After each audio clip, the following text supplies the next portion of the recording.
It's like K.O.B. inside MSG. So like we top seed, old school's top speed. Pimp slap left hand, is that hoe gon' bang? Is your bitch gon' gang? Is your nuts on swing? That's pinning who they attached to. Pistachios and bag moves. Took my head up out my moon to be the sun and hoop in glass shoes. Cash, back up on that ass. Season dose, I'm off that gas too. Coming no warning, Jack kamikaze. Bloody, battered and bruised. Adrian life been rocky. Third act of my saga struggle didn't break me or stop me. Dressing like I like my hair real drippy and sloppy. Draped up and dripped out. Put my money where I be talking about to move to H-Town and motherfucking burn it down. Henry tried not by Optimate Prime. I'ma still be in there to the day that I die. Wow. Welcome to Gimme Some Headlines, Season 2, Episode 62. We'd like to welcome you to this newest episode. Your boy is fresh out of the Sunshine State. I think the Sunshine State, I always get this messed up, man. I think the Sunshine State is Florida. I'm not sure, though. For the sake of the day, I'm just going to be confident and say fresh up out of the Sunshine State.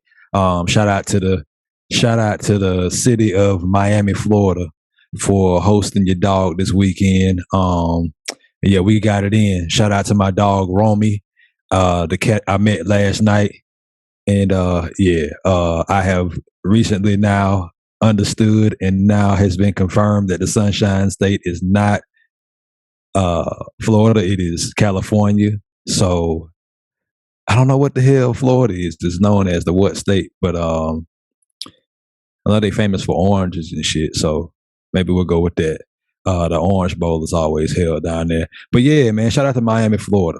Hosted your dog, man. We had a great time. Lots of alcohol was consumed. In true artist fashion. The one of the nights there, we got a table at this club called the Dirty Rabbit, and I was so zooted. I had a notebook in my pocket, pulled out the notebook just to write down in that motherfucker, I am writing in the Dirty Rabbit. Just dated that shit, stuck it back in my pocket, man. But speaking of scribing, you know, it let motherfuckers know where you at and when you there. I'm gonna bring my dog in this motherfucker to let you know where he is on this wonderful Sunday afternoon, recording early. Yeah. Hey, I ain't even gonna cap. I like to stand in the sunlight butt naked. I'm the nigga who told him he was wrong and I was wrong. Florida, the Sunshine State. Check you out. Oh, it is? That's what's up. That's what's up. Start no season motherfucker 2 episode 62 wrong at a motherfucker. This your nigga C.O.D. the Cater Boy music. He ain't town bad. I give you one. C.O.D.M.D. the doctor, you in town by pulling up in that thing looking real. C.O.D.M.D. medical. Hey, you talking about? How you doing today, man? I'm doing well, bro. I'm doing well, man. We was with the homie this past weekend. One of the homies we know this homie through our other homie, bro. And our homie let me know, he's like, hey, bro, keep an eye on him. Like, he's like, when people come in town, you got to keep an eye on him. Because if you lose him for 5 minutes, he going to come back with some shit that we want him to take back wherever he got it from. And we went to brunch yesterday, bro, and he did exactly that. Like, we lost sight of him for 5 minutes. He show up. 45 seconds later, our waiter show up to our table, slap the bill down on the table and say, y'all can close out whatever y'all ready. We was like, bro, we still ordering drinks and everything. Like we had just ordered our food. I was like, why is she closing us out? And he was like, hey man, that might be my fault. I was like, bro, what did you do? He went and found another waitress that he found attractive. She gave him a sob story about how they gave her a shit like set of tables. And she wasn't going to make no money that day. So he was like, all right, I'm going to open up a tab with you. When we already have a waiter now, he said, I'm going to open up a tab with you. And, just to make sure you got some money flow today. And our homie was like, did you not think that was going to cause a problem? Did you not think that you going to another waitress when we already have one was going to cause an issue?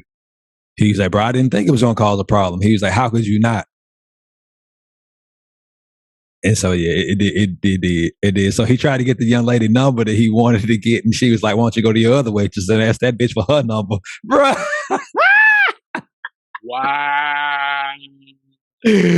Bro, it was a shit show, but it was so entertaining and funny. Like my hangover, like it helped me come back from my hangover. It was so entertaining because he caught in between these two women that he don't even know for for 2.5 hours.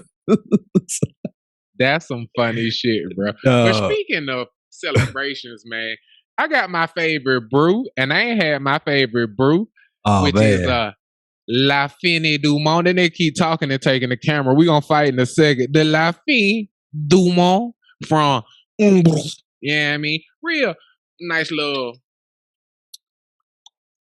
KL, and as y'all hear that pop, let me give y'all that ASMR. Let me make sure I get this shit right up in the dynamics. Might hear you talking about. Don't say nothing, Peter. People got to get their pop. You feel me?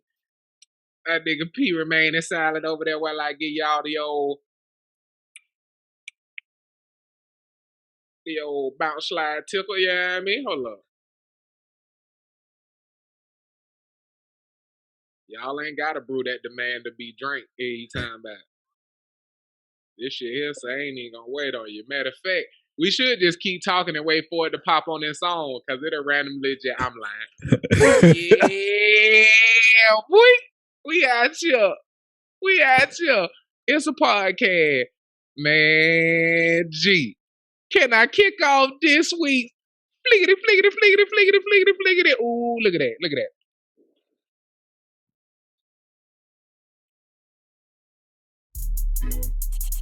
But like suck one. If y'all ain't never heard or understood, that's why they call it head, because you don't have to let it spill. You could no innuendo suck that up.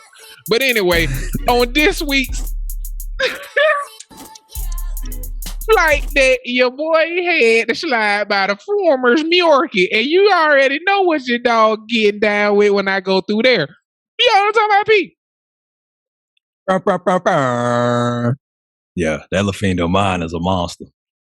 Yeah, I'm saying one of the only places in the city that got that thing, and I'm gonna go ahead and tell y'all, and they always out of it, and telling people ain't gonna do nothing but make them be out of it more often. But man, shouts out to my hood, man. 3000 Ponce de Leon Avenue in Decatur, Georgia. Not all the way downtown, baby. You got to come your ass on into the 330, baby, into my neck of them woods, and man, they one of the best farmer market in Georgia. Fuck what you talking about. I like a few that's up in like Northwest, up there in Cobb, Smyrna area. They got some sexy ones over there off of like Windy Hill and shit. But this one right here, that bitch fierce, nigga. I went and picked out me a little lobster, but I like, nah, fuck that shit, man. I ended up getting me some scrimps with the head off that thing. Now I'm talking about, go ahead, clean that for me. We paying by the pound, baby.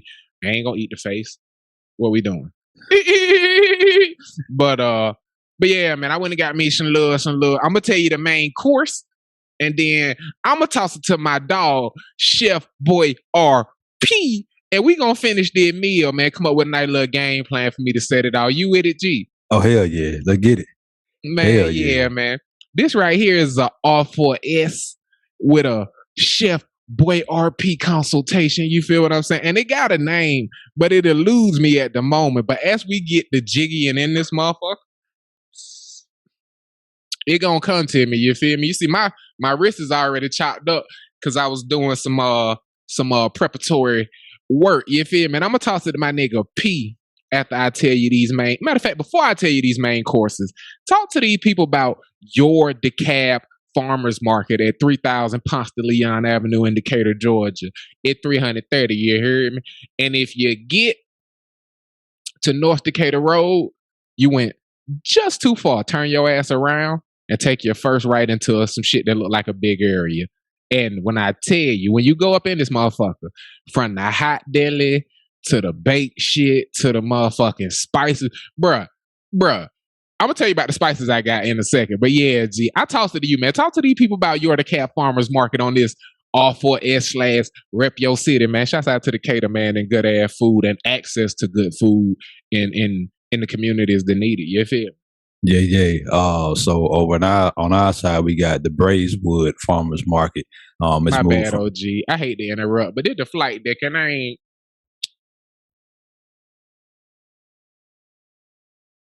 Carry on. there we go. Yeah, man, we slide over to the Braeswood Farmers Market. It is off of Bel Air and. Hold on, nigga. We shouting out your DeKalb Farmers Market. Fuck your Farmers Market, nigga. Let's talk about I thought you meant my version. Because you used to live in Atlanta. I did, yeah. Fuck your Farmers Market, kid. Yeah. Tell me about that once we get into the recipe. But right now, love on the Ponce one, joint. Oh man. So I got introduced to that joint probably when I moved back in 2016. After being gone. Yeah, I moved out 2011, came back 2016. And yeah, you put me on that guy. And me and the lady, when she came out there, I started to slide to it more often. And like we would go out of the way to go to that farmer's market over there, man. It's like it's the big as hell. Like it's big as hell, and like it'll cripple you because of all the variety over there, and it has like all of these different, a bunch of different cuisines from like all the different cultures. Like you get your favorite restaurant in the city. Shop at this farmer's market. Yeah. Like they get their whole menu from over there. Like fresh ingredients. And so it reminds me of how Mal used to do up in Wyoming. Like she would go to that joint and get everything that we needed on the ranch. But I would get we would get like squid and octopus and fry them joints up. Like squid. Y'all get octopi? You like shit. Yeah, man. You ain't never tell me about that. Were you in that calamari? You out there doing it like that? Hell yeah. Talk about it. Yeah, man. That's all topic and shit, because that's not one of the main courses I got. But give us a quick flip on that calamari. What you do to that, to the people? How you gonna mangle that? How you gonna wrangle that if you had some of that? So I usually cut up some mango. I do like a nice vinaigrette with some onions. Do some purple cabbage. Chop them joints up. So you like saute all of that stuff up together. See, for the people out there who don't know, P, the P stand for plating. Cause that nigga there gonna make the food look as good as it tastes. You feel what I'm saying? He gonna make you drool on your plate before you get to taste that shit. You know what I mean? We talk about that purple cabbage. What color was the octopus? It's like a blackish purple. Exactly. Exactly. I already knew. Black folks, not only is they seasoning, they dressing that shit. He got a match. To the people about that puss. Nigga outfit got a match. All right. So what else? What you pairing with that? Drink, alcoholic, of course, and side dish. I need to know. So on the drink side, I like to do a white wine or something like a lighter, like a light tequila drink, something like that's kind of springy. So something with like grapefruit juice in it. So I'll do probably the. Would you have commingled that with the vinaigrette that you made? Like, cause that sounds like it would pair with that fantastic. So the acidity in that vinaigrette will pair really well with like a white wine. Like this, I feel like the acidity and like we're gonna go real wine world. The tannins in the white wine go really well with go really well with the and then you want to sometimes like with that vinaigrette you do like a white wine reduction. You pour that guy in there and it'll break down. So the acidity from the white wine will break down like that octopus to make it a little bit more tender. And it's hard to it's not hard, but it's easy to overcook them joints. So I like the best way to go for me is low and slow on the octopus with saute and that thing. But yeah, man, Shorty, she put me on and squid ink pasta is something that she really enjoys. Squid ink pasta with like baked clams. Is that what I think it is? Is the flavor in the ink from the squid? Yeah, that's disgusting. Y'all some weirdos. Y'all some weirdos, man. Hey, we're Peep Gang. We gonna get deeper into that at a later date. P, can I tell you what I grabbed for my meat? What you grab? What's your favorite cut of steak, my guy? Cause you know I'm finna go on this Bible fast, so I'm about to lighten up on what I'm eating. Cause if I'm only eating a little bit a day after getting into the scripture, I don't want to break my fast with some shit that's not great for my vessel. You feel what I'm saying? It's a whole spiritual commitment thing. But what's your favorite cut of steak, my guy? Cause P, shouts out to P.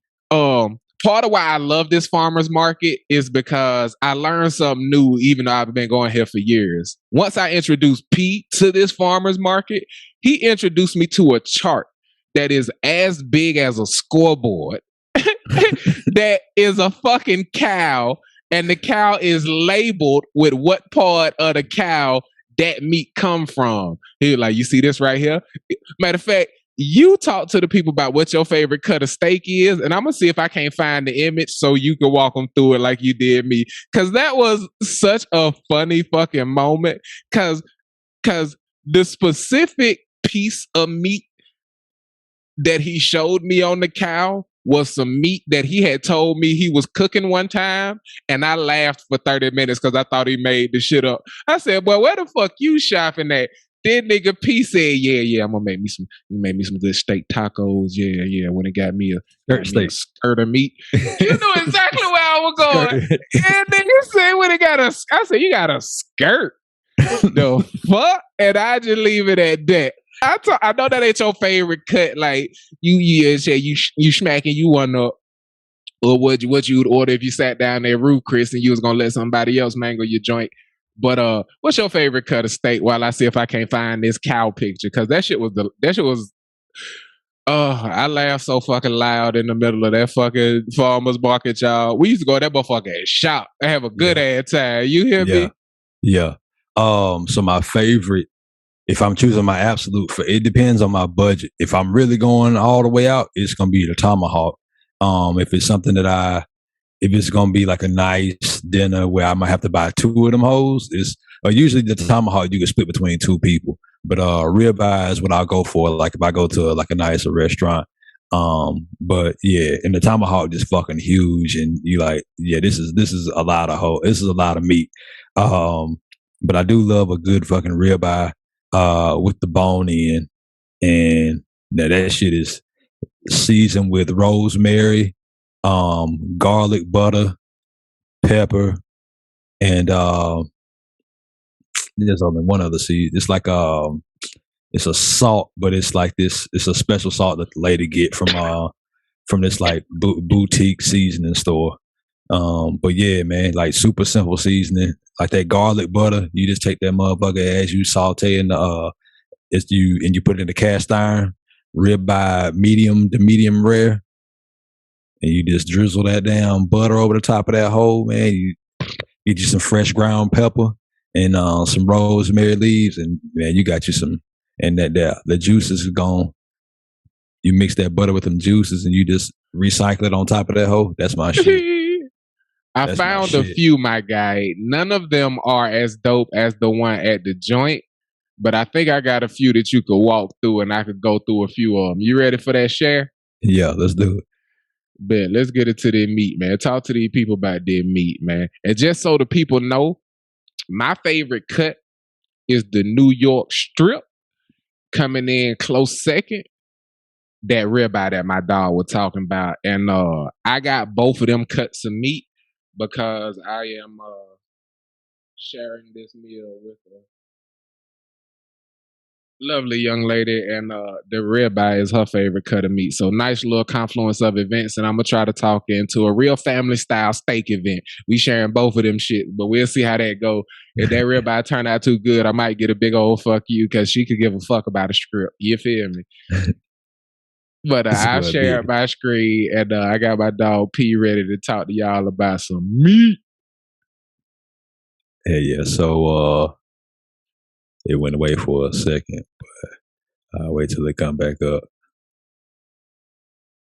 So yeah, you got on the ground chuck is like that's the shoulder of the cow, And that's like where you get a lot of times where you get the ground meat from. So with the shit you making spaghetti out of, that's the shit you making your hamburgers and shit out of. That's where that joint come from. The brisket is a big ass slab of it's not the knee, but it's you can see it's like that lower frontal part, and you get that usually as like one big solid fucking piece of cow. And usually brisket is smoked for quite some time. Like some people smoke them for 24 hours. You can probably do it like within 10, but like that's an all day affair. A lot of times, and then you got obviously the ribs, and especially on them beef ribs, like they're gonna be a whole lot bigger than your pig ribs. And anything that's close to a bone is gonna have that nigga didn't say pork, y'all. That nigga said your pig ribs. He a savage. Yeah, man, the pig ribs, bro. But yeah, anything that's close to that bone and that marrow gonna have a whole lot of damn flavor. And you got your short loin, which is towards the back of that guy.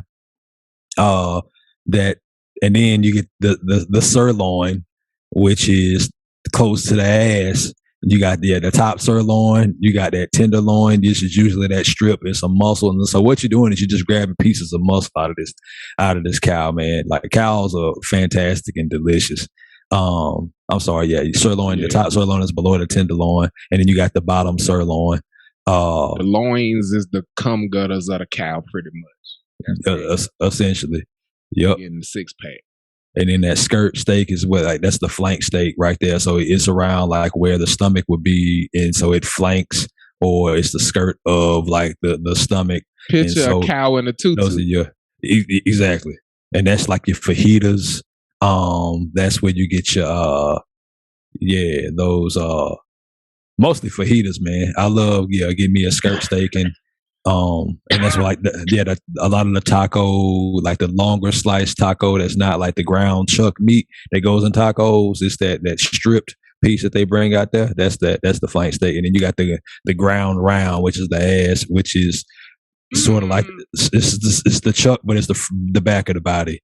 And then you got the oxtail, which would be the actual tail of that joint. And yeah, folks, if you're Jamaican and shit, you know what the oxtails is.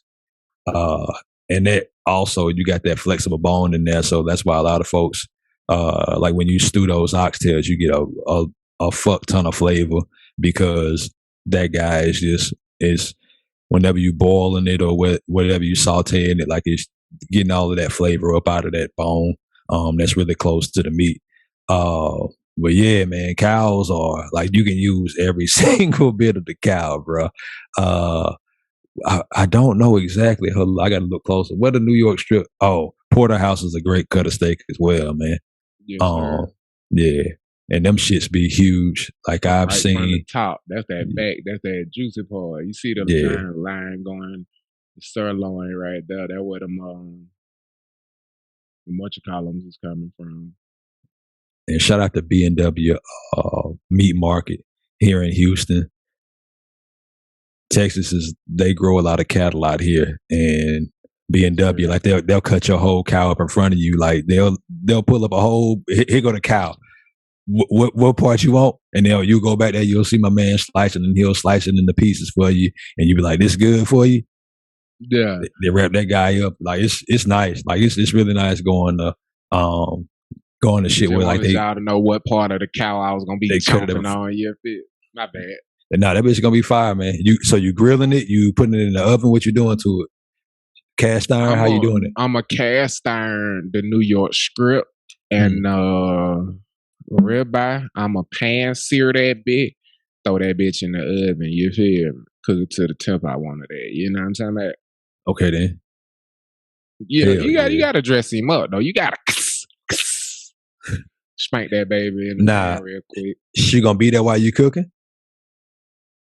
That's what I'm not sure on. We ain't got the timeline quite set. You feel me? Look at everybody. Everybody like, that nigga Dave, they talking that shit. Now he trying to act like, yeah.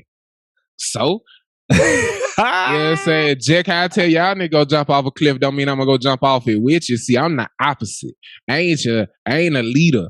I'm a goddamn puppeteer. You know talking about? Come holler at me, Illuminati. We got you. I heard they like the boogeyman, not the boogeyman. What's the nigga with the bees? Candyman. You just gotta say that name 3 times. They'll come holler at you. So I only said it once. Leave me be. But yeah, so and the you feel what I'm saying? And then did what I'm saying though. But this what I got with that guy though. You feel me, Pete? Go there with me. Yeah. Give me that feedback so it pop back and forth. Now we talking food. You dig? Hey, go ahead and get some scrimps. You know what I'm talking about? I told you about the scrimps I got with that guy. So I'm gonna go surf and turf. Surf and turf, yeah. You feel me? But how do I do that thing though? Cause see, did what I was thinking and tell me if I'm doing too much.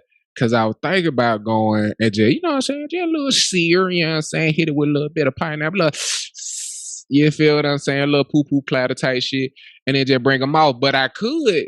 Don't even hit them with no real seed and just clean them real good. Saute them whole, drop them bitches in some little fettuccine alfredo. And then you got the steak with your little shrimp side dish. That slicker main course, you know what I'm saying? That way I can talk out some of her ribeye. You feel me? Then we go from there. You feel me? Where you head at? What I do with that shrimp, and then let's go to the sides from there. So with that shrimp, I like the idea of the Alfredo. It's gonna be very heavy. So if any activity will be going on afterwards, I had to lead it to the bite to make that noise. I couldn't make that from a distance. You feel me? It's gonna be good when it's like this. If I sit back, yeah. Okay. I can see. Yeah, now we podcasting. Okay, go ahead. So do you have like your sides? Do you know what your sides are? Let's focus on the shrimp because then we could build around it. Yeah. Okay. So one market don't start no show. I could flip a side here. I could have groceries delivered. You feel me? Yeah. I would say saute those shrimp kind of in, like, depending on whatever you make your New York strip in, leave like some of that like those juices in your pan and saute this. Yeah, just saute those joints in that juice. About to say the shit out of him, y'all. He be cussing. Don't let him fool you. Go ahead. Yeah, saute them guys in that juice, and either do a couple of shrimp on top of, like, maybe 3 or 4 on top of like the steak, but also do maybe a shrimp salad or I like the Alfredo joint, but I don't even think you have to do like the actual Alfredo, because I think I feel like I could say that for another meal. Hit her with a switch up. Yeah. And plus the Alfredo I got is from a jar. It ain't make that whole. You feel me? Yeah. That's why it's a side dish type of time. It ain't like I made some shit. You feel me? Yeah. You know we be on that from scratch shit. Right. We ain't making this. We made it from scratch. But yeah. Okay. So I like where your head at. So it sounds like you ain't vetoing the Alfredo, but if I saute it, I could really use it to accompany a few things because it's not coming out in waves. It's all gonna be sitting on the same plate. I could sit a few on the steak, like, oh, these shrimps, and it's some in the salad too. Now that you mentioned that, your boy did get a little bushel of kale. You feel me? So now that you have that knowledge, is we going with the kale shrimp salad as the side? Toss it back to my brethren. I'd saute that damn kale. I'd put those shrimp on top of that damn steak, and then saute that just saute that kale. And you ain't got to do it for a little salt, little cracked pepper. Yep. Like, super simple. Yeah, super simple. Like, it ain't got to be. Because a lot of what I like to do is, especially when I do a meat, like pause. It's gonna be a lot of fat involved. Like, either with that ribeye or that New York strip, it's gonna be some fat involved. Yeah, I heard him. He like that fat meat. Nah, but I like the way I like the you fact said it. With the fat. Here. Yeah, with the fat. I'm just here. Like, with the fat, you always gonna get like that greasiness. And so, like, with that greasy, like, I like putting other shit. Like that fat, greasy meat. I'm just here. Cause apparently you don't be saying the shit that I said you said. So we going to war. I love this. I hope you're having as good of a time as I am. Okay. So we got that fat greasy meat. And we done set that thing on some kale. He got me sauteing that guy, and I like that. Okay. So that don't count as salad if I do that, huh? Nah, that's a side. Nah. The shrimp and kale in that thing. Yeah. Shrimp, kale, steak. Shrimp, kale, steak. Like that's I'll tell you a few other meal. things I got because I was just getting groceries too. They had them little potatoes we like, them off the one we used to fuck up. We was at the ranch, them little nice like, little starch, fingerling potatoes, yeah. Fingerling. I thought they were fingerling, but I ain't want to be wrong because you be clowning and we trying to talk our recipe off of air shit. You feel me? So you got colors?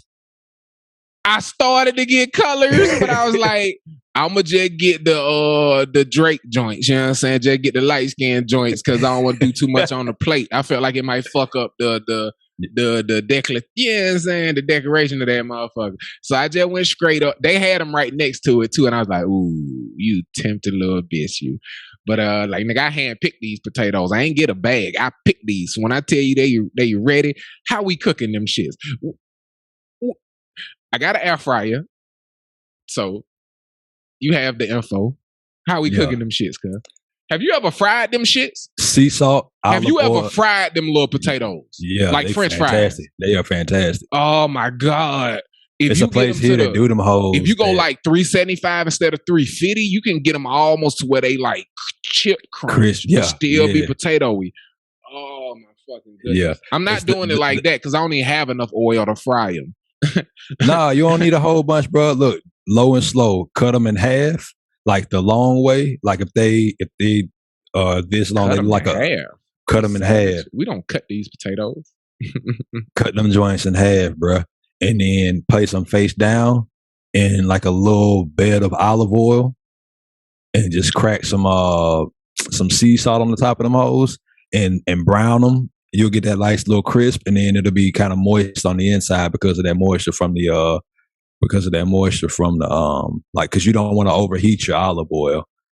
And so once that mother get to a nice little temperature, I'm a avocado oil and okay, that burn at a high temperature also. So yeah, you be good there. Yeah, I could go hard on that shit. So that's nice. Yeah, you got the serve turd. How you feel about a pan-seared fingerling though? With some, you know what I'm saying, a little bit of fucking. I had got me some. What's my baby? You said you got this. You said you got the seasonings. What you got on the seasonings? Fuck. Matter of fact, talk to the people so I can run away and grab the seasonings and come back on camera with them. That's a bit. So right now, my dog got he got ribeye, he got New York strip, he got the shrimp with the head off. And then he got some kale. And then my dog said he got the fingerling potatoes. So that's what we at right now on the menu for this nice young lady. But it's a respectable lady. Shout out to Tyler. Pete gang. So specifically for this meal, I got a bunch of shit in the kitchen, but specifically for this meal to accentuate different shit I was up to, got some cayenne pepper. And this shit like $4.59 a pound. I got like half a pound. This much cayenne pepper, which will last me for a year and some change, is $2. Like, I don't think y'all understand how far this fucking farmer's market is. Then I got some rosemary. This is what I was talking about, freaking them fingerlings off with. This right here is rosemary. This much rosemary. This will last me probably about 4 months. 86 cents. You know what I'm saying? And then the fuck them scrimps up, nigga. Some crushed red pepper. Now where your head at though? You fucking with it or not? Spice that shit up? Yeah. Yeah. You feel me? I've been eating curry and jerk, but I'm slowly shifting healthy. But I like, man, I gotta have some spicy, cuz I've been eating too spicy to go cold turkey. You feel what I'm saying? Also, so how you feel about potentially paying like even if I like seared them in the pan like you talking about with a quick fry after I brought them out, like roasting them in the oven, hit them with the rosemary, a little bit of oil, you know what I'm saying? Let them take their time, bring them out, and then how you feel about that? So we talking about the shrimp? Nah, nigga, we talking potatoes now. We paired the shrimp. I'm Okay. sauteing the shrimp, dropping some on the steak, then I'm sauteing the motherfucking kale. And the way I played it, that shit is gonna be shrimp in the middle of the kale. Right? Okay. Yeah. All right, we passed that then. Boom. Yeah. On the fingerling potatoes, the crushed red pepper on fingerling potatoes. Put some of the crushed red pepper on there? Okay. I was just talking about rosemary. Okay. No, on the fingerling potatoes, go with the rosemary. On the kale, spice that kale up with a little crushed red pepper. Okay. I could do that. Now peak game. Because kale has a very sharp bite to it. Because I be fucking with veggies. I got some okra and I got some broccoli. Ooh. Now, but because we cooking the kale, it's no longer a salad. So we cooking everything. Ain't nothing raw. I'm not eating raw broccoli. You dig? Not with a steak. Yeah. You know what I'm saying? It ain't that type time or party. So I didn't know you had the broccoli though. So if you got the broccoli, I would go with the kale salad. If you got something else green that's gonna be on the plate, like with everything else, then I would go with a kale salad. That's not bad at all. Broccoli beat the okra then. In my opinion, in this situation, opinion, I got the okra because I wanted some and it looked good. Yeah. Like they was popping. So okay, if you want to, you can chop it, or you can have that as an appetizer. So do a little light fried okra, or do some okra. Make a little sweet dip with that shit. Yeah, little chipotle mayo and something like that. Chipotle mayo. Okay. Little honey balsamic. Yeah. What's that? Aioli. That's what that shit is. Aioli. That's what aioli. But I was slick trying to figure out how to make some of that shit that they be like doing the designs on the plate before he put the stuff on it. I couldn't find it. I figured I'm gonna just take some shit that's green and mix it up and cook it until it settle right. You feel me? I'm gonna figure something out. I'm gonna fuck it up. But anyway, you got your bullet. Yeah, you got your bullet. You can do that shit in the bullet. What am I doing that with? Do I just do it with some of the kale? Some of the extra kale? Just make some green stuff for the plate and then but check this out. So I'm going with the broccoli. Do the broccoli how we was talking about doing the kale. Just saute that bitch? Yeah, or you can steam it. Now, I be trying different shit when I steam now. I got like a little basket that's for a fryer. Sometimes I'll boil that shit and just sit that shit in that basket inside of like what you call them big ass soup pots? They call them like stock pot? Stock pot. That's what they call. Yeah. And it's just floating in the stock pot. You feel me? Now, is that OD or is that what you mean when you say steam? Or is you dropping them in the water? You really just boil them? So that would be blanching. If you just drop them in, like you boil the water and you blanch it for 45 seconds, do that shit. Because then you can tell you blanched it and she's going to be like, oh. 45 seconds. That's it? That's all you do it for? You boil the water, you get it to a rolling boil, you take the broccoli, drop all that shit in there for 45 seconds. It's gonna boil soup. It's gonna, because it's not dense. Like as a green leafy vegetable, broccoli is not that dense. And so that boiling water is gonna eat through it pretty quickly. You blanch it, it's gonna have a nice little crunch. It's gonna hit it with a nice little crunch. For all y'all who don't know what that is, we went to Sewanee and shouts out to the brother Tennessee Williams. He bequeathed his estate to the U.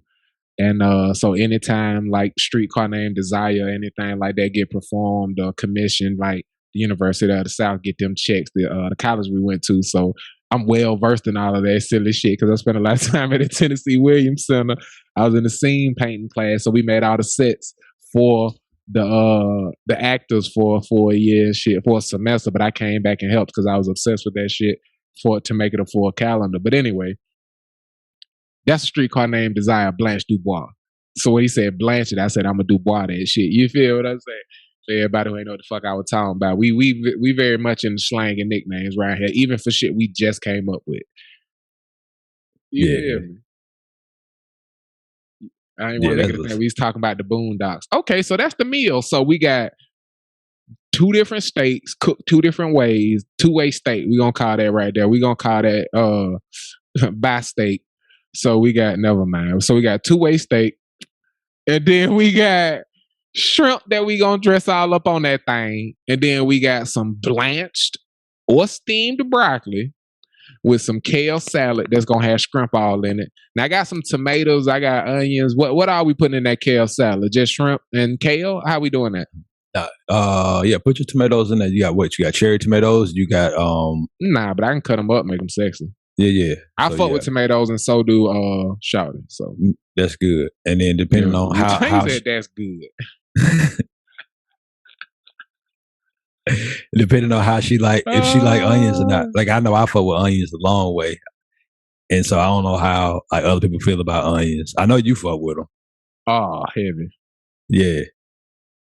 So I don't leave know. Them on the side, let her make her own shit. Yeah, yeah. Put them in like mise en place that thing. Put them in a little bowl. Be like, I don't even know how you felt about these, But so put the tomatoes on the side, the onions on the side, like. Have the base of the kale salad. You got the bitches up, fresh sprinkle them on mine. Be like, yeah, eat through. Yeah, sprinkle a little pepper, a little garnish on that. A little garnish, little parsley. Okay, so from top to bottom, from chuck the sirloin, we going steak with the motherfucking kale salad, which both will be a bed for sauteed shrimp, accompanied by blanched and or steamed broccoli with motherfucking fingerling potatoes that will be roasted and then fried for crispiness once they are roasted to perfection. Did I miss anything, sir? Oh, I'm gonna be off of these LaFinny Dumons because I got 2 of them bitches. Shout it like Prosecco. Look at me talking directions. I'm gonna get I'm gonna have to bleep that. Let me screenshot this. I ain't gonna better let that be slide. That nigga Dave a punk, y'all. I think Prosecco would be a good choice. Yeah, because I think Prosecco is it's a lighter. I don't know if it's wine or if it's champagne or something. I think it's maybe some of its own. It's the second one. Okay, yeah. Yeah, so it's a little bubbly. Yeah. Now you saving the okra? Because I feel like you got enough, especially with the side with the salad. That could still be the appetizer because I'm hungry now. So when we finish this up, I might fuck some of it up, and if I like it, I'll make some more when she pull up. You feel me? Yeah. But yeah, muscadine wine, spumante, and prosecco is the 3 faves. I think prosecco gonna be my lane. Spumante, I can get down on some spudo. What you think? What that is? Exactly. You don't even know about that mindset. It's just some country shit. The Montucky cold snack. He said what that is. It's champagne, cuz. That nigga said what that is. We used to fuck that shit up when we was up at Sewanee. Andre makes spumante. We used to get some of that bit for like $7-8, be popping them hoes and then breaking the bottles. Hey, pop champagne, pop Andre. Hey, we used to pop that shit. But yeah, man. So we got a nice little meal, man. And this has been your pre-recipe. Never mind. But this has been your fliggity flight day, and y'all will get some of the prep footy and definitely some finished photos. But like I said, we don't know if I'm gonna be cooking this shit dolo or in a situation where I ain't gonna have no time or attention to be taking photos. But y'all gonna get the prep though, so y'all gonna get a lot of sexy shit, and then y'all gonna get the finished product next week. But this is one of the most special times of the year that y'all get every other week. Sure, we like to call her Spike Pete joint. So I'm gonna toss the mic to my brethren so that he could take over and maestro the rest of that thing. You feel what I'm saying? A sheep. It's your boy P. Henry Trotter the Fourth, aka Home Run Trot, aka Casino P, aka Mr. Long P, aka Chef Boyard P. As you heard in that flickety flick flight deck, aka Mock Tube, aka Quinn with the pen and with the lens, aka Frederick _ Douglas on your IG, aka Fat Hope Fred, aka your grandma's favorite house guest, cause that boy got manners. And like my dog said, this is a Spike P joint. And the name of the motherfucking show is Give Me Some Headlines. And so in this Give Me Some Headlines edition, what are we gonna do for y'all? We're gonna book in this thing, obviously with the flight deck. And then we're going to hit your ass with a bunch of headlines. So let's hop into it, my G. Can I do you a favor? Could you give me some headlines as I refill my brew? I can give you some headlines, man. So in this, give me some headlines. We're gonna take you through, some of the industries that we like to dabble in, and in this first one, we're gonna give you the entertainment industry. And so we're gonna give you some headlines that come from that realm of the world. And that first headline gonna come from Complex, and it reads: live stream T-Pain's Wisconsin Fest, featuring performances from Lil Jon, Juvenile, Erica Banks, and more. That is from Complex. From Yahoo, we have: these albums define the last decade of music, whether you love it or not. And in the final headline in the entertainment section, we have Terminator 2, why James Cameron chose to make T-1000 a police officer. And that comes from ScreenRant.com. Oh, fuck. That nigga PJ manipulated me, y'all. Them three stories was doozers and deezers. God damn. He know a good way to get me to shut up and listen is to say James Cameron or Ridley Scott. Yeah, dang. Fuck. Get the people them headlines one more time so they could track down the ones I don't pick, because we both know the one I'm finna pick. Shit. Yeah. From Yahoo, these albums define the last decade of music, whether you love it or not. From Complex, live stream T-Pain's Wisconsin Fest, performances from Lil Jon, Juvenile, Erica Banks, and more. And then the last headline is Terminator 2, why James Cameron chose to make the T-1000 a police officer. Motherfucker. He know goddamn well I love me some T-Pain. He know goddamn well I want to pick that first story. But this nigga, not only did he say James Cameron, then he had the nerve to say Terminator 2 and bring Schwarzenegger into the party. Then he potentially made it some shit I can get on my conspiracy brother shit about. Motherfucker, give me door number 3. And you know it. Yeah. You knew it. From Screen Rant, we got Terminator 2, why James Cameron chose to make the T-1000 a police officer. Terminator 2's villain is unforgettably cold in his police uniform, but there's more to T-1000's costume than being threatening. Robert Patrick's T-1000 in Terminator 2 Judgment Day is one of the coldest, creepiest villains to ever grace the silver screen. He's an unfeeling machine designed to kill. Director James Cameron felt that he could enhance the character's imposing demeanor and sense of cruelty by donning Patrick in a police uniform. Cameron believed that cops, institutionalized in a system that encourages them to abuse their power, were a perfect representation of the inhumanity that led to the creation of murderous robots. The liquid metalloid form of the T-1000 may have displayed groundbreaking special effects, but the robot assassin is just as easily identifiable by its human form's determined stare, many thanks to Robert Patrick's sinister performance. When the T-1000 arrives in then present-day Los Angeles, he kills a police officer to assume his identity, giving the Terminator access to a police database and the guise of an authority figure to more efficiently hunt down his prey. It wasn't just espionage, however, as to why James Cameron chose that particular costume. According to the 2010 biography, The Futurist, The Life and Films of James Cameron, written by Rebecca Keegan, the director came up with the imagery when trying to help legendary special effects artist and friend Stan Winston create his design for the villain. According to the director, Winston was unsatisfied with the script's version of T-1000, expressing that the killing machine was merely a blob of goo and that specific visual appearance was necessary to make creation a fully realized character. Later that night, James Cameron called up his collaborator to excitedly tell him about a new idea.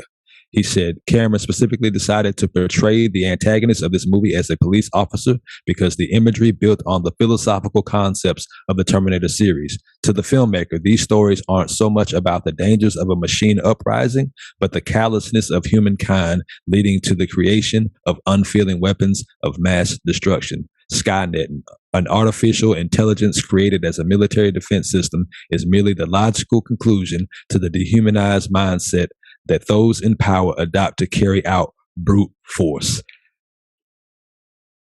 That is your headline, and I wanted to read as much of that as I possibly could to let you know that your doggy. I'm so taken aback and enthralled by the article. I don't even really want to respond to it. So I toss it to you if you'd like to, but I'd like to have my cake and eat it too, and also get the first one if possible. Yeah. Because the people needed that, and I feel like he did a good job of discussing multiple angles of it in his assessment of it, the writer of that article. Could you share it with the people again who penned that article? Because they did a great job. You did a great job reading it as well. The platform is Screen Rant, and then it is Andrew Hausman. Andrew Hausman, great job, buddy. Yeah. We're going to find Joe ad and shout you out in the show notes. You did your job. Yeah. It was a great article. Like when I read it, the headline is what caught my attention, but I actually getting into the article and listening. Hey, the steak and potatoes. The fingerlings. I got into fingerlings. We're going to take you back to that first headline from Yahoo. Yay, Pete. Yay, Pete. These albums define the last decade of music, whether you love it or not. Yahoo Liggins. So dozens of incredible projects from the Black artists that have been released over the last 10 years. We're taking a glance at the most elite albums that shifted the culture, influenced the sound, gave us classic songs, and placed an artist at the top of a genre. All right. I'm sorry. It's a bad bitch genre. You don't fit in the genre. You seen that little meme? It's something that's it's pretty funny. You know what I'm saying? You know, people, it'll be like somebody say, ooh, what you mean you can't live on $10,000 a month? And then that's how they'll respond with that meme. It's a genre. It's a bad bitch genre. I'm sorry you don't fit in that genre. It's a good time. It's ridiculous, but like, you know what I'm saying? That's somebody funny. Be like, $150 for nails. Ain't no way I pay for my bitch nails. And then like somebody will respond, you don't fit in the genre. Yeah. You say you should be fishing for different bait. You know, for different women. You feel That's me? like the marketing behind it is brilliant to get people to overspend on shit. Like, can I interject that into this? Give me some headlines, bro. Go ahead.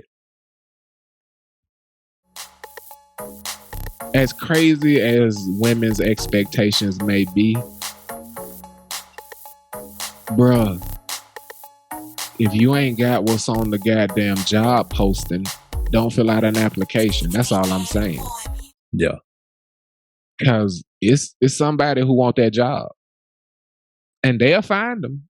Whether you on the job failing or not, they'll find somebody who's going to fill that position.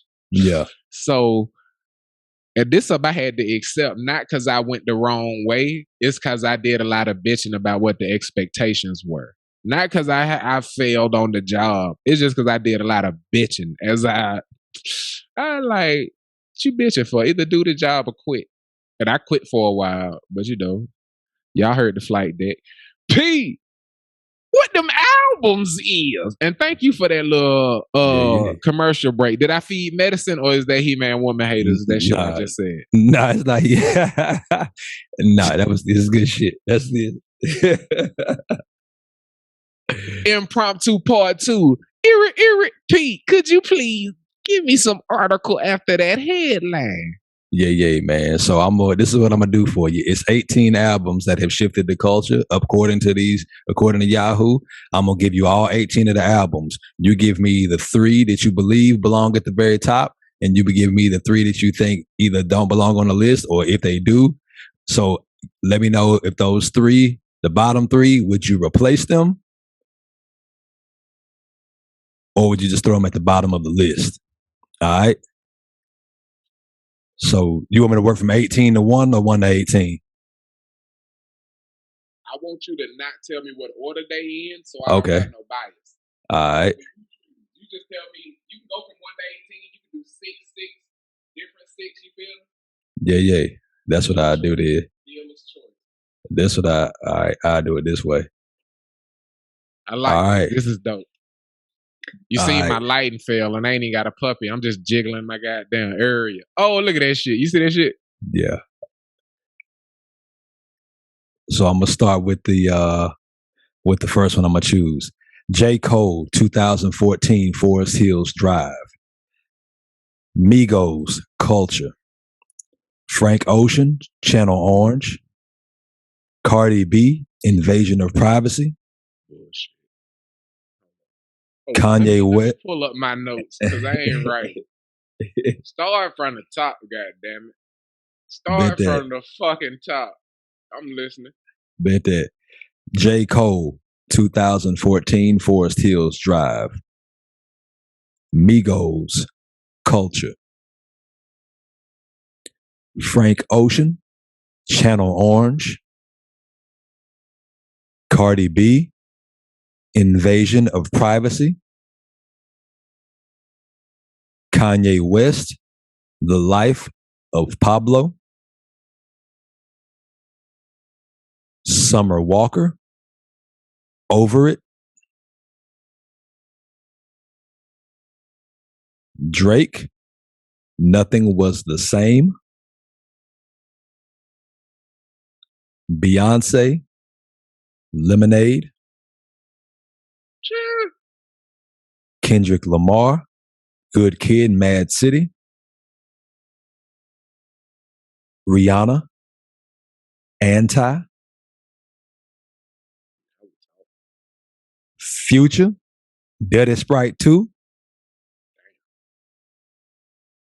The Weeknd, Trilogy. Lil Baby, My Turn. Wizkid, Made in Lagos. Nipsey Hussle, Victory Lap. SZA, Control. Yeah. Travis Scott, Astroworld. Chief Keef, Finally Rich. Okay, now we fucking talking. All right. I got a lot more good to say than negative, okay? Okay. We're gonna start with the negative because I want the smoke. Beyonce Lemonade, get that shit the fuck out of here. Name another fucking album that sounded anything like that bullshit. I'll wait. Define the decade. Show me his goddamn imprint. Show me that rock being dropped in the pond. Name one fucking ripple. Where all the goddamn other albums?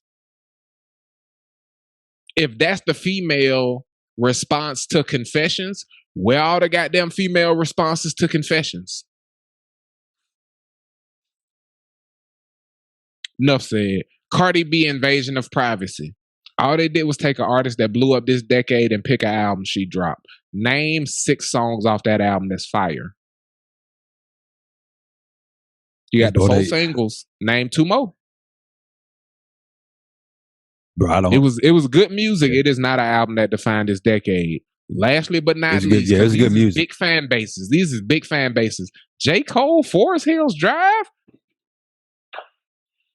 If anything, name a Wale album because that album influenced that doo-doo booty ass album. And I don't like Wale, so that tell you something. And J. Cole is wildly talented as a producer and as an artist. I do not like his music. Moving the fuck on. Now, for the places they got it right. I'm talking about right. 3? You gonna limit me to 3? You can limit me to 3 to shit on. Fuck all them 3 albums I said. And anybody who got a problem with it, give me all the ones you fuck with. Dick. You feel me? Anybody who got a problem with anything I said, eat a dick. Oh, it was so iconic. It was so life-changing. Name the last time you listened to a song off that album.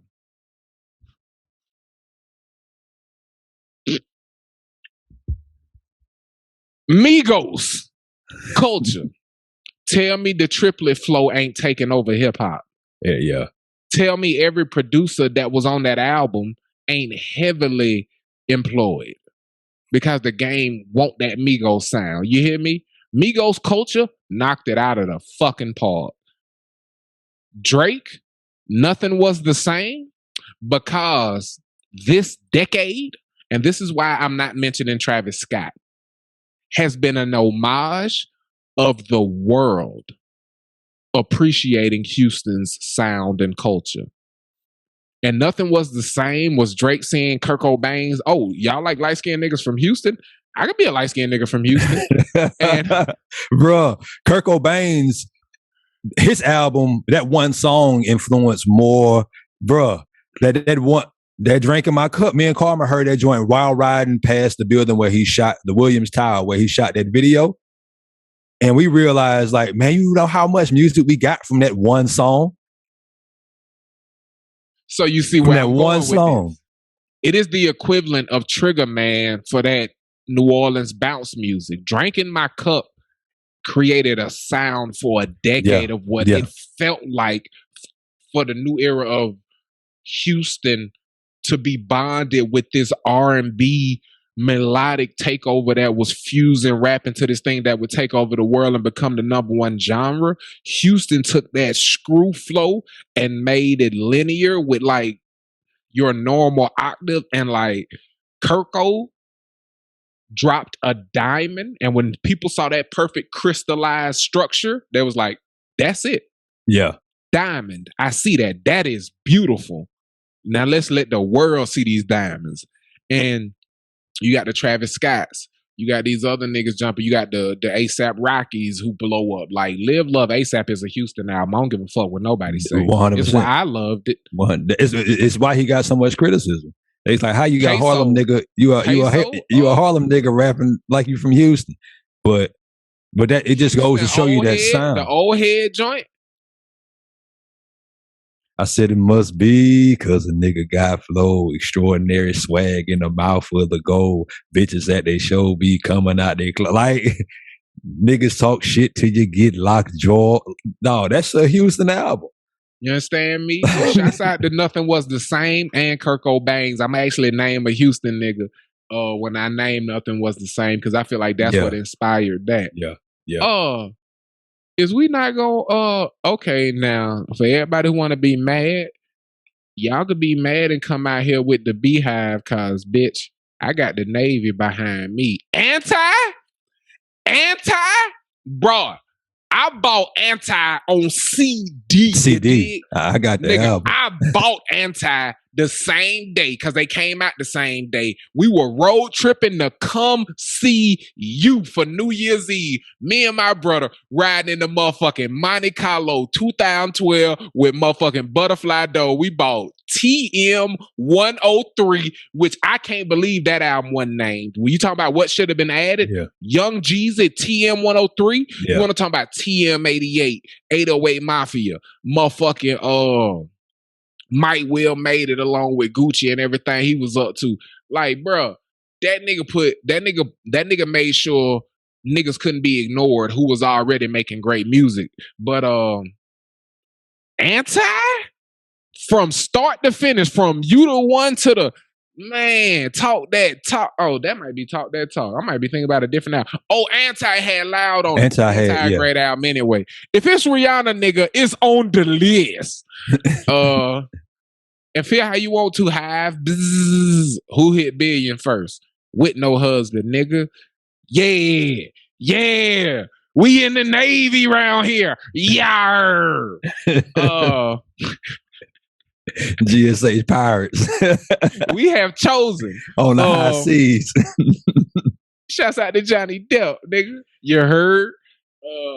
Future. Yeah. I've never been more excited. Niggas was wearing Gucci flip-flops to brunch. You could get into brunch with flip-flops because of Gucci. I mean, because of Future. Yeah, but also because of Gucci. I just fucked your bitch. If that didn't do something to you when you heard it, you wasn't alive this decade. And I ain't gonna say no more about that album. And he shot my big brother out on that album. Right before on Blood Money. They gave Latrati 25 for that Blood Money. Everybody from the hood know what that mean, man. Anybody who don't, take a ride through Kirkwood and fuck y'all niggas. Drive fast. But the two that's honorable mention that I felt like it was nice that they got named, but they wouldn't have made my top 3. Like if you made me choose between Migos, Drake, Rihanna, and Future, I'd let Anti go because I thought it was Talk That Talk. And it would be Migos, Drake, Future, because this decade is the decade where hip hop became the #1 genre of music. So whether you like it or not, this decade was fucking defined by hip hop. So 3 of the top albums being hip hop, I think is apropos. So those would be the ones I choose: Migos, Drake, and Future. My heart goes out to Travis Porter and to DHM because I said we needed a trio. I said it 20 years ago and we didn't do shit about it. But we talked about Travis Porter last night. Very special because this decade, women have displayed a level of transparency, a level of player, a level of fuck you, a level of I may be broken, but we're not gonna act like I jumped off a bridge, bitch. I was dropped. I was mangled by somebody who was promised to take care of this clock. You feel what I'm saying? Like, women been at that action, and they pinned this decade from SZA, Hotels to what's the little girl who looked like Arthur the Aardvark who be singing her ass off? Arthur the Aardvark. Her. Okay. Man, so many women. Summer Walker. She was on the list.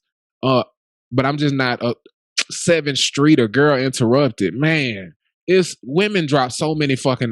They pin and shouts out to the writers who've been assisting in the process. That nigga Mark Ronson had a decade. I didn't hear no album that he was heavily involved in, but if you should have named that Bruno Mars shit. He only did a single. Okay, so he don't be doing whole albums. But Mark Ronson fingerprints all over the 20 aughts. You feel me? Like that bitch was out there. Amy Winehouse, Back to Black. Fucking Lady Gaga whole first fucking album. Just stand around. Yeah, okay. This nigga producing and writing. He on that Diplo shit. But yeah. SZA and Control is a symbol for women. They pen game, they transparency, honesty, and fearlessness. And fuck you as the sandwich on that cake. Like, not only am I all of this meat of the sandwich, I don't give a fuck how you feel about it at the end of the day. And the beginning of the day, when I woke up today, I knew that. So I went to sleep in peace. So shouts out to Control because that album was crazy. And some of the shit she said was just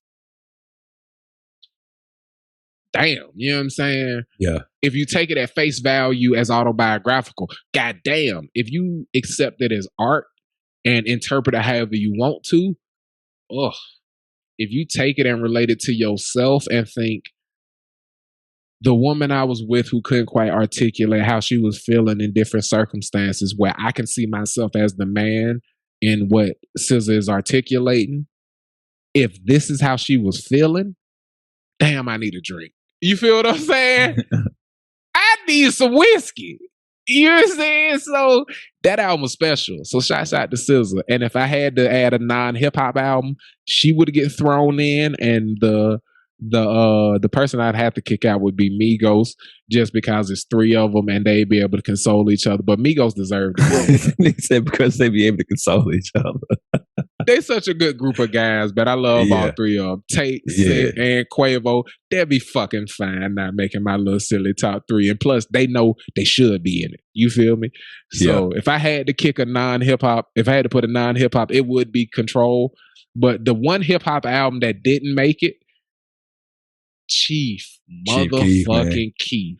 Because if you gonna say that drill music ain't take over this decade, you could suck a pony. You feel what I'm saying? And ponies got big old pickles. You feel what I'm saying? I just say that. And Chief Keef, thank God he came home when he called it a little sentence, but he stayed home. And he deserved an honorable mention for coming home and staying home. Because a lot of niggas, especially who do what he do and live how he live, don't go ahead and make the choice to stay home and keep it straight. You know what I'm saying? So I wanted to, you know what I'm saying, give me some second line, Chief Keef, because Finito is a timeless song that will be played until I'm in my casket, just like Kiss. Like, I will play Finito until I go. My grandbabies will be learning how to walk, and them knees will be bopping to boom. Shouts out to Soulja Boy. You know what I'm saying? Like, Soulja Boy on the beat, like my grandkids will hear Finito, even if I gotta remake the beat. You feel what I'm saying? They gonna hear that shit. I'll never forget just the magnitude of that. Chief Keef introduced me to drill music, and when he was 16 years old, him and Lil Mouse. And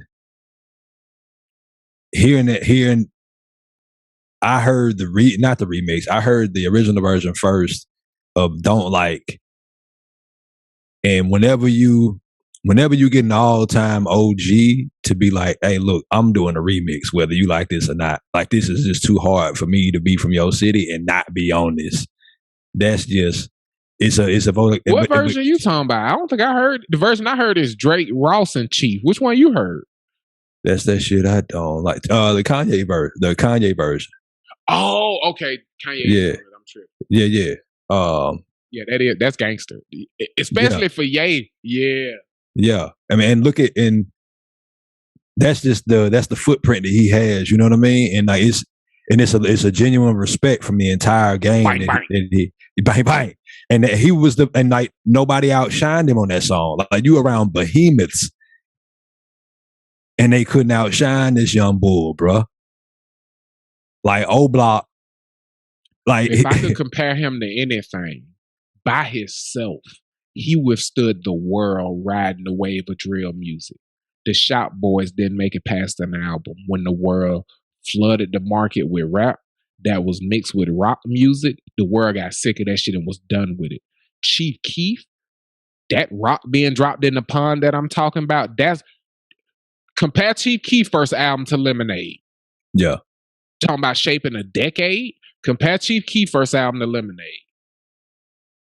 The people that when you talk about they didn't get drowned out by everybody riding their wave, it's three that I think of that come to mind immediately. Is Chief Keef with drill music, is Migos with the flow. They didn't get drowned out by everybody else. It's they remain the staple. And then T-Pain with auto-tune. Coca-Cola, you goddamn right. They are Coca-Cola. You could be Pepsi, you could be Mr. Pibb, you could be Dr. Pepper. You gonna get that Coke here you talking about. Yeah, like you could not, and that's the mark of like true. The one mistake T-Pain made was directly responding to Jay-Z. The industry responded with what they released. He didn't have to respond directly. Right. He could have won without a diss track. Nas should have taught him that you can't respond directly and win. Yeah. You end up signed to that nigga label. Like, you shouldn't have did that. Yeah. He can do and say whatever he want to. Let the results speak for themselves. So and like you got, but I want the smoke.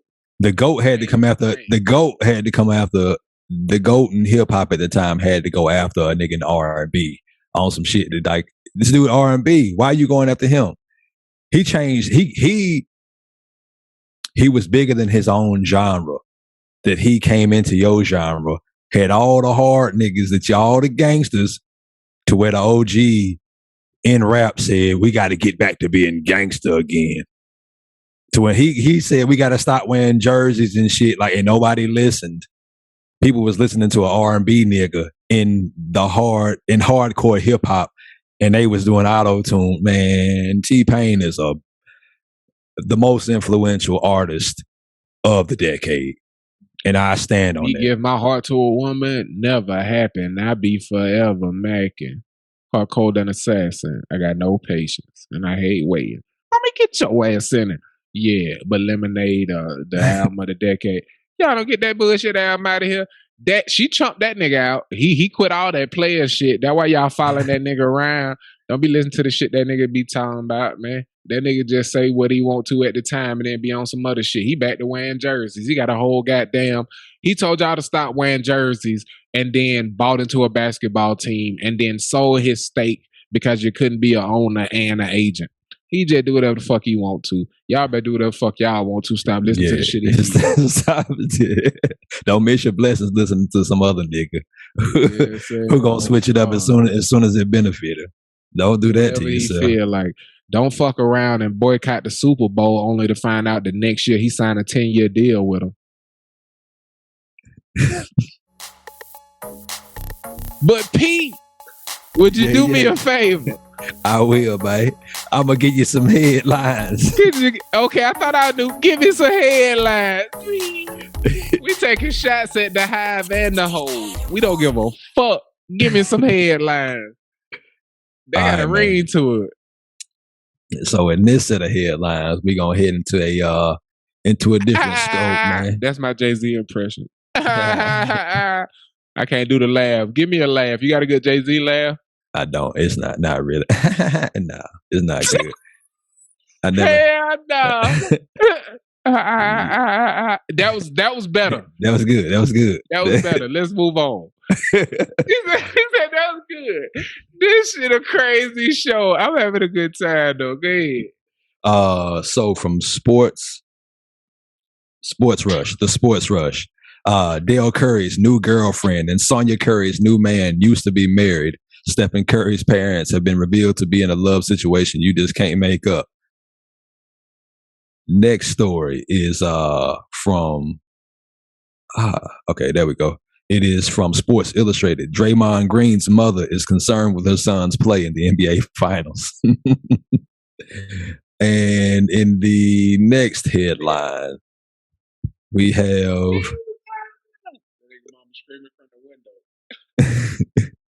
Google spinoff working on earbuds that spy on your brain signals.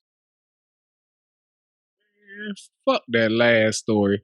Give me that first one. That one right there got that one right there is who's somebody who tall and fuck.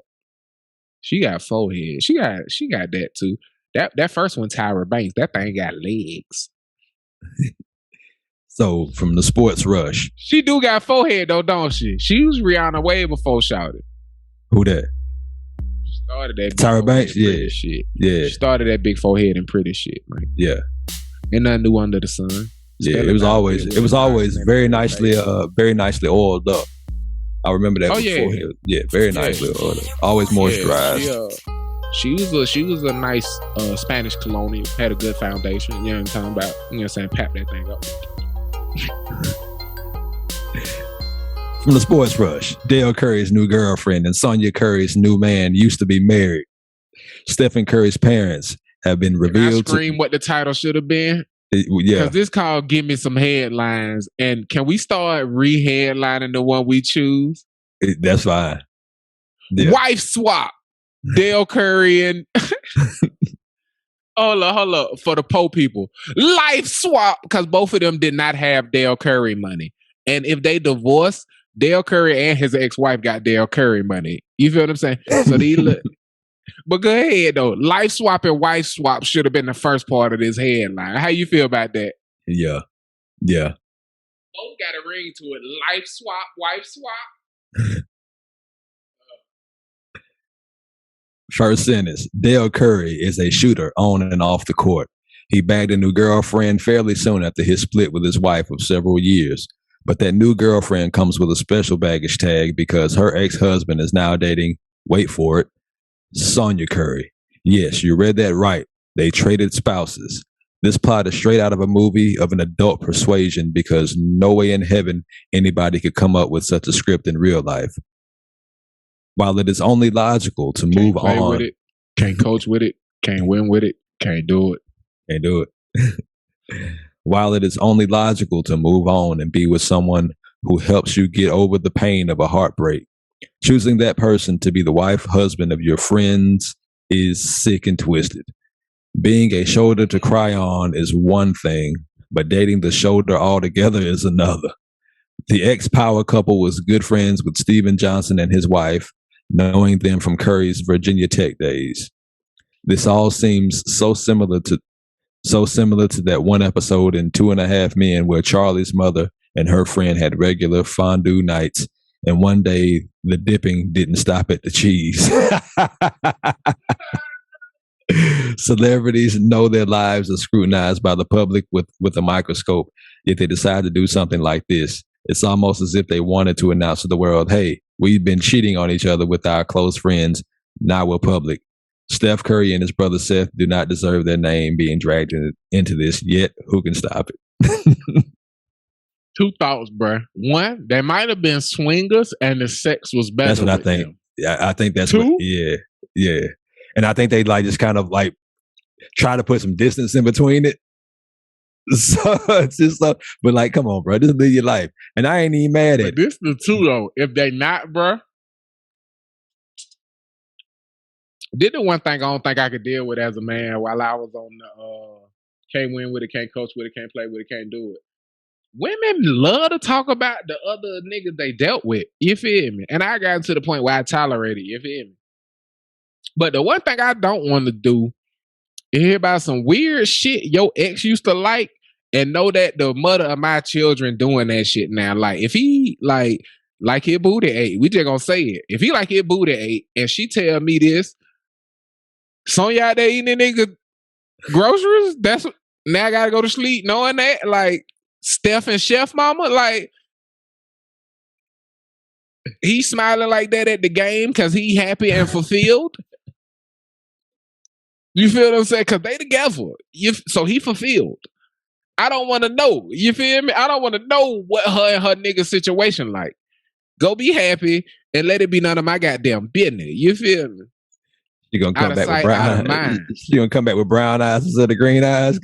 Let her show up the Christmas with pink eye. And I know she be, man. Oh, man. Ruin my whole Christmas. It don't matter what's under the tree. Because I know where she been. You feel? I'm not even gonna stunt. I believe that Sonya's a lot happier than Dale is in this equation. He looked boring as hell. He looked like a boring nigga. But he got a chopper. Who knows though? Who knows?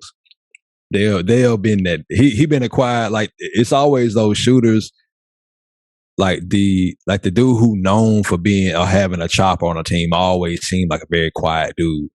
Joe Dumars seemed like a very quiet guy.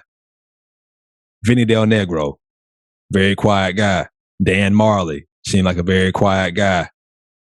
What about the shooter on SM12?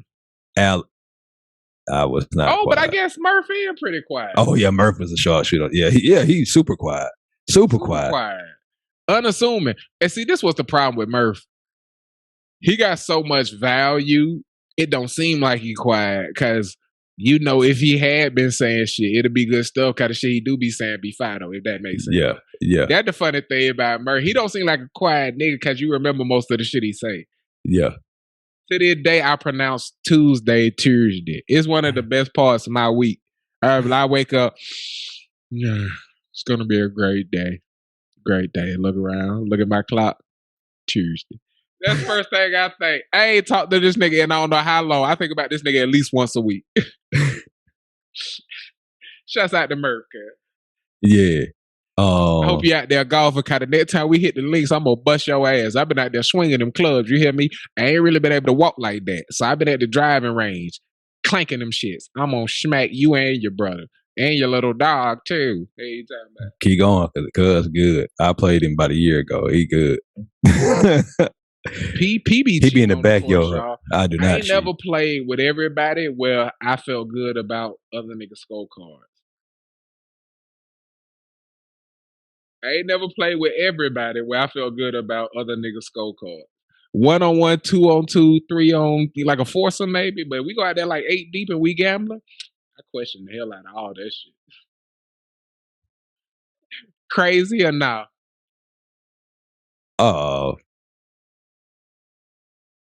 Not really. Niggas not trying to lose.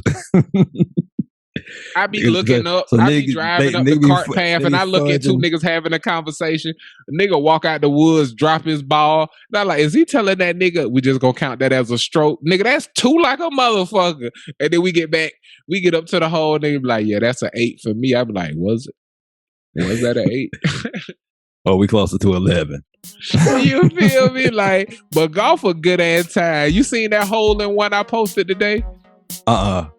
Man, that shit a good time, man.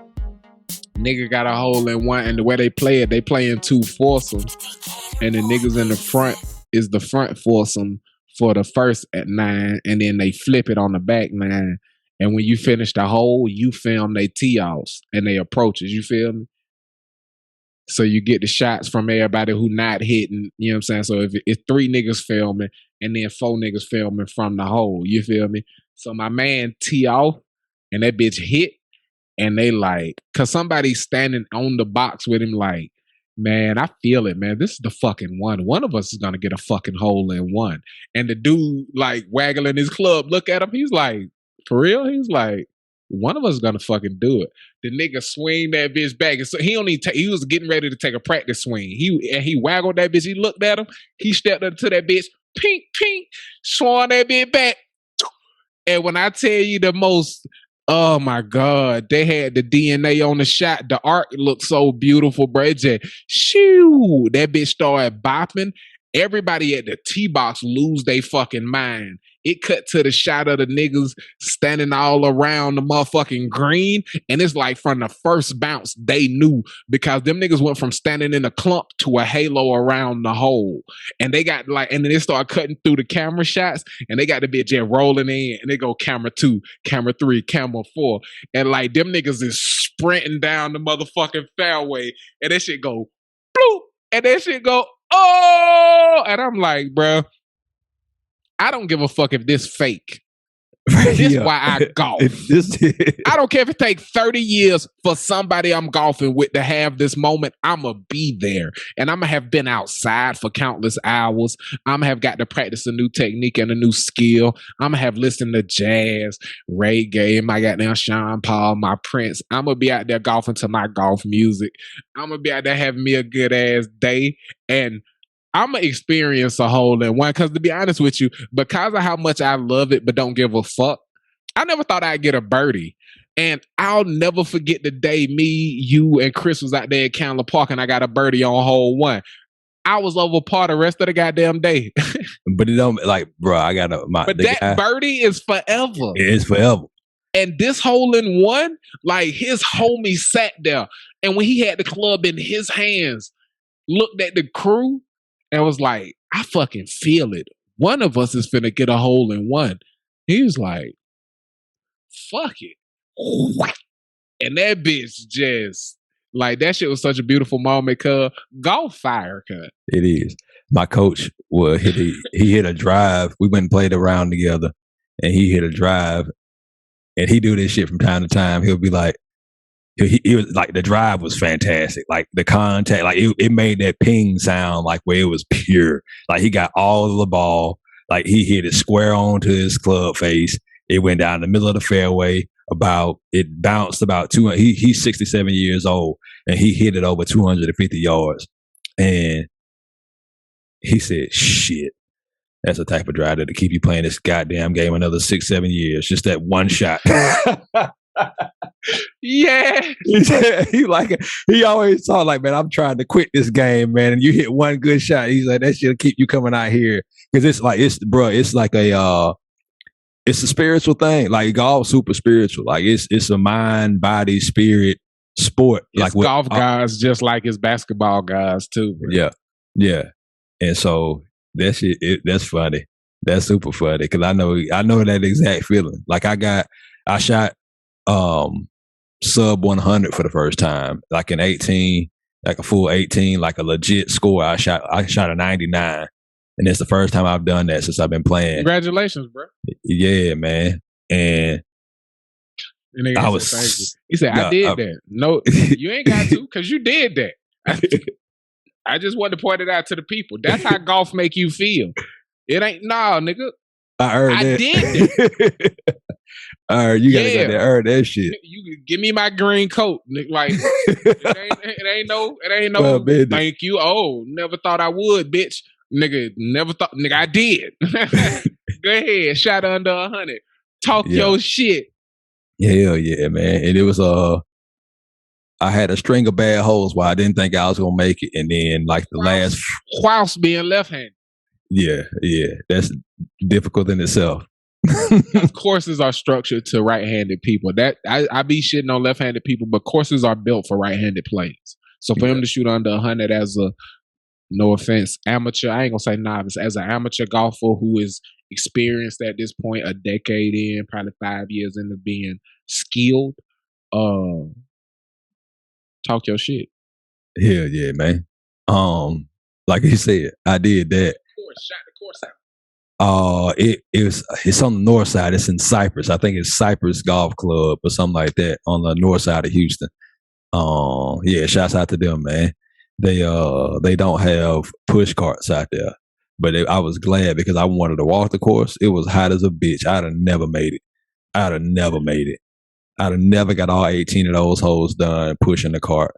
Like I went out there with all the intention of getting in like a great amount of steps that day, like 15 to 20,000 steps. And I'm glad my day was limited to about 2,500 because I had a cart. Just because I'd have never survived that shit. But it was like, yeah, we don't have push carts out here for a reason, brother. Ain't a lot of trees on this course. P the type of nigga, like this why P don't golf that great, y'all. P the type of nigga that shank that bitch off the tee and go and get his 7, his 5, and his motherfucking putter, and then be like, fuck it, I'll meet you up there to punish yourself. Then he walk into the woods. And then he be tired and fuck by the time you get to like hole 10 and he settle in and that motherfucker start execute. Did you ever notice that about yourself? That you'll just walk, like if you in a group and you got somebody else who could drive the cart, you punish yourself for bad shots with them walkings. Yeah. You be like, oh yeah, no, fuck it. I deserve these 106 yards in the wrong direction. Yeah. Why you do that? Yeah, man. Nobody harder on 10 push-ups after airballing a shot in basketball. Yeah, for a mental mistake on the football field. Yeah, you got it. 10 push-ups because you miss your assignment. It's that type of deal. What I do is I hop in the cart and I do something that's really fun to me, so I'm not mad. That's how I manage a bad shot. The way I manage a bad shot is I probably hit a series of them holes because I don't get that one bad shot out of my mind. So I'm still mad about that bad shot 18 strokes ago.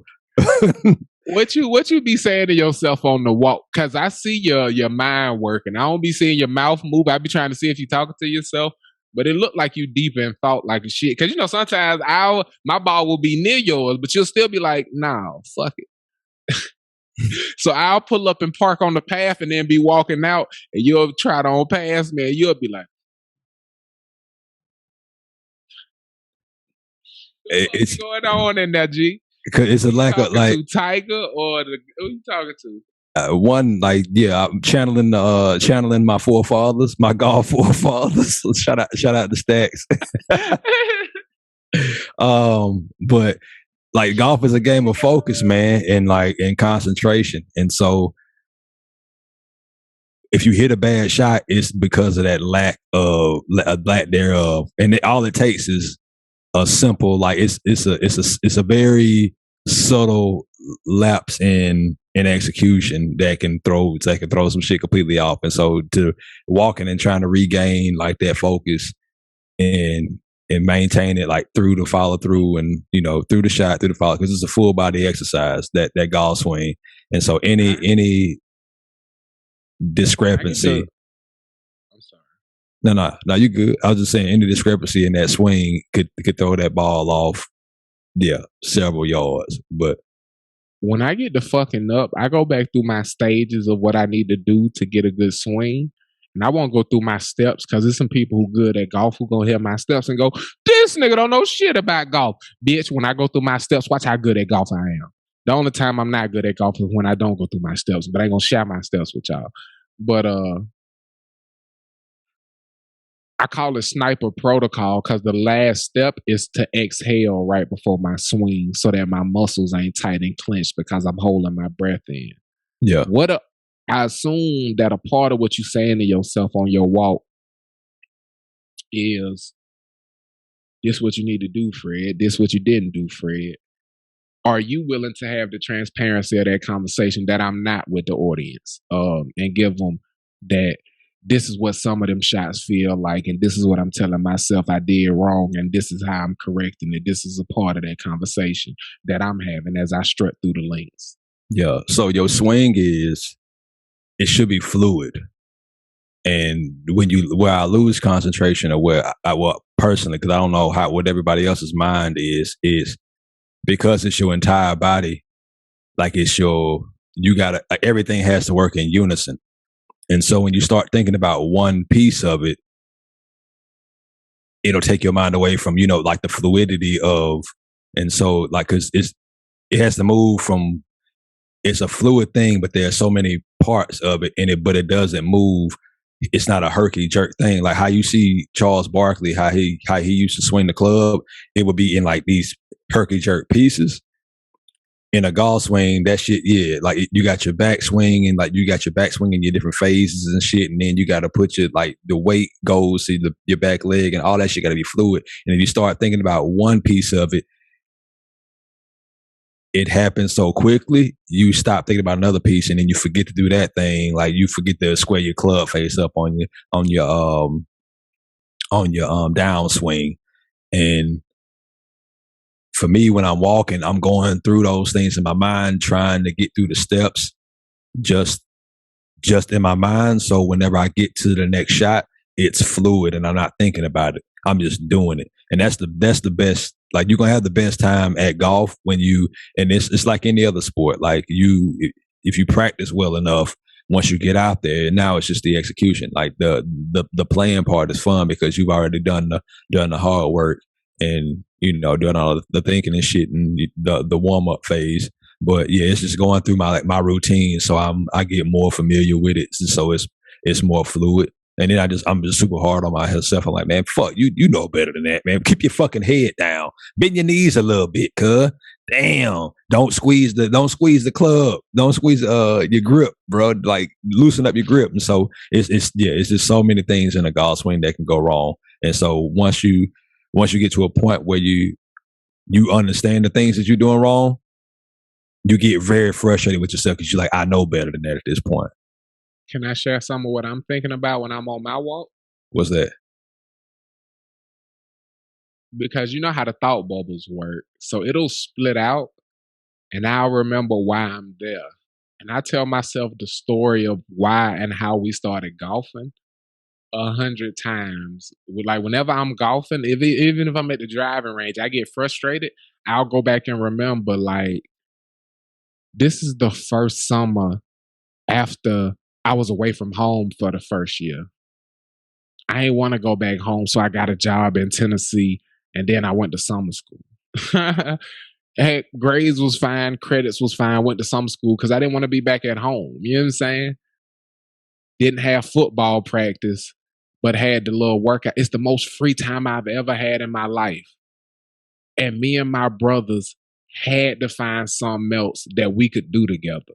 And we found golf. You feel what I'm saying? Yeah. And we stack bread and make sure we could do this shit all the fucking time. We buy golf balls in bulk off of goddamn Walmart.com and shit, and then just practice on the water hole when it wasn't heavy traffic. You know what I'm saying? Because we couldn't beat the water hole. And we just went out there with like 50 balls one day and fucking driving ranged it until that wasn't the hole we had problems with. Like the independence aspect of it, the brotherhood aspect of it. And it made me think, man, I am always going to ask people who I get to golf with, who I haven't had the opportunity before, would you please do me the honor of telling me why, how, and when you fell in love with this fucking sport? You feel me? Because that shit beautiful. You feel me? I fucking love golf. And I tell myself about how much I love it and why I love it all the time. And that's why I could stink every time we play. You'll never be able to get me to turn down the invitation where I got the money for my motherfucking greens fees. Never. My nigga, I wear knee braces if my knee hurt. You ain't getting me to turn down the invitation if I got the money for the greens fees, doggy. Nigga, we finna links, nigga. Yeah. There's a podcast episode by this dude named Malcolm Gladwell, who's an author, and he talk about like all the golf courses and shit, like out in California, how it's like a waste of space. And I got furious listening to him talk about this shit, bro. Like furious, because he was talking shit about old white dudes at country clubs and shit who keep black people out, which is, I get that. But he was like, golf is a stupid sport. And I was like, bitch, now you're going too far. Like, I was with you on the social justice piece of it. Not gonna do. That's what you're not gonna do. What you're not gonna do is talk about the sport, nigga. You know, you're not gonna blame the sport for this shit. But Buddy was yeah, man, he had them funky ass things to say about the sport, and then he was like, I don't play now. I let me tell you, I don't play golf. I was like, oh, okay. All right. I'll let you live because you don't play the sport. You're not athletic. Just say that. Yeah. You ignorant about this shit, bro. And he was like, CEOs play 3 rounds of golf a week. I was like, that it? If I make 23 million, bitch, I'll be out there fired. Right. Shit. Yeah, only 3? 23 million. Only 3? He spent so much. You would think CEOs, like, I didn't become the CEO to sit in this bitch and babysit these motherfuckers all day. I want to be on the links. You talk to the CEO of Radar Scheme Speakers LLC, you feel me? And the motherfucking CEO of what, my dog? Give me some headlines. Dog, Flightboard. You the CEO of Flightboard. My bad. With such intellectual properties as, give me some headlines. R4S. TTT. You know what that is? TTT. Paper made out of them. Oh, yeah. You know what I'm saying? Flightboard got his hands in all kind of shit. You feel me? On that Rihanna tip. Talk. You know what I'm talking about? Yeah. You know what I'm saying? So we on our shit, man. And we finna be golfing 3 times a week. This year, next year. Yeah. Believe that. Yeah. We finna be country club members in Houston. When I move, we finna be country club members. That should be like 1,500, cuz. We finna be country club members at a black course out there. Yeah. Somewhere that got horses. Oh, man. That would make me happy. Shit. It felt good to say sad shit, didn't it? Somewhere where they got horses. We some old country boys that ride V12 horses, saddle up and put spurs on my Air Forces. Shout out to them St. Lunatics, man. But can I do you a favor, my G? Bruh, could you tell me something good? I'm gonna give you some more headlines, but then oh, damn. I said he gonna get me this time. Fuck. Bruh, could you fuck? I'm about to say it again. Could you fuck? Could you give me some headlines? Yeah. All right, man. Bro, you did your thing. This show been I done had a good ass time. I know the audience go fuck with it. But thank you. Give me some headlines, please. From Yahoo. Why black people are afraid of crazy white people. You a bad motherfucker, boy. From I ain't done. He said I ain't done, community. Go ahead. From the AP News, FBI record records on search for fabled gold raise.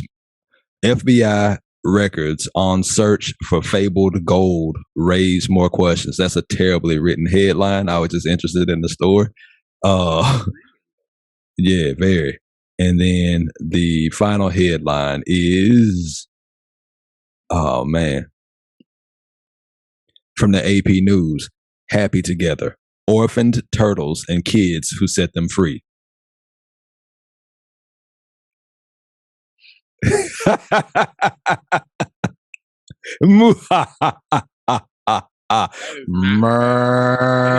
can't pick two now. Give the people the headlines one more time, and then please tell us about the turtles. I ain't even gonna count. I'm gonna let you know which one I chose. Give the people that, cause you motherfucker. Give the people the headlines one more time. You came with it, boy. That nigga said, "Don't think I was on vacation just cause the nigga was on a trip. Your boy came with it. This a motherfucking Spike P joint. You hear me? To escucha me." So we got from Yahoo, why black people are afraid of crazy white people. From AP News, FBI records on search for fabled gold raise more questions. And from the AP News, happy together, orphan turtles and the kids who set them free. No. You not gonna trick me. Send me that turtle story because you know I fucking want it. Do the first one. You're not gonna trick me. Never mind. Fuck. Give me the turtles. Shit. Give me the turtles. I can't turn down turtles. Damn it. I feel manipulated. It's a game of choices. Some would say choose wisely. From the AP News, happy together, orphan turtles and kids who set them free, by Wayne Perry. The Circle of Life was on vivid display Wednesday at the Jersey Shore in a way that even the youngest children could understand.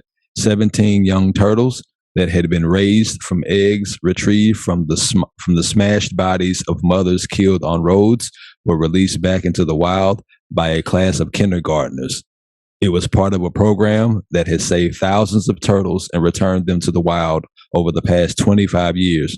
The turtles were either raised from the eggs of their dead mothers or were themselves rescued from the roads, storm drains, or other dangerous places over the years. Quote, "It's a great community connection," close quote, said Lisa Ferguson, Director of Research and Conservation at the Wetlands Institute, which runs the program along with Stockton University and Stone Harbor Schools. Quote, "It showcases how conservation works and that everyone has a part to play, from adults down to kindergarten students, close quote. The turtle release took place during a frenzied day of turtle activity. This is egg-laying season, and turtles come up out of the wetlands onto dry land to lay their eggs, thus exposing them to not only natural predators, but also the far more deadly threats of motor vehicles." I just like to say I love you to everybody who had in their hand and turtles coming to be. And then I toss it back to you. Yeah, man. I just thought that was dope because I read about little kids who, like, I love the little guys. Turtles. Yeah. But that kid said, "I like turtles." He is me. He is me. I love them. Yeah, man. Kids have the best hearts, and that. Yeah, I saw the turtle story. I was like, yeah, my dog. Yeah, he getting this headline.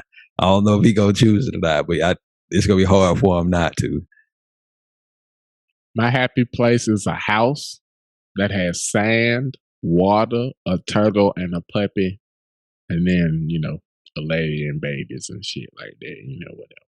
But yeah. Sand, water, turtle, and a puppy. That's all I need. I figure the rest of that shit out. Square business. Now can I do you a favor?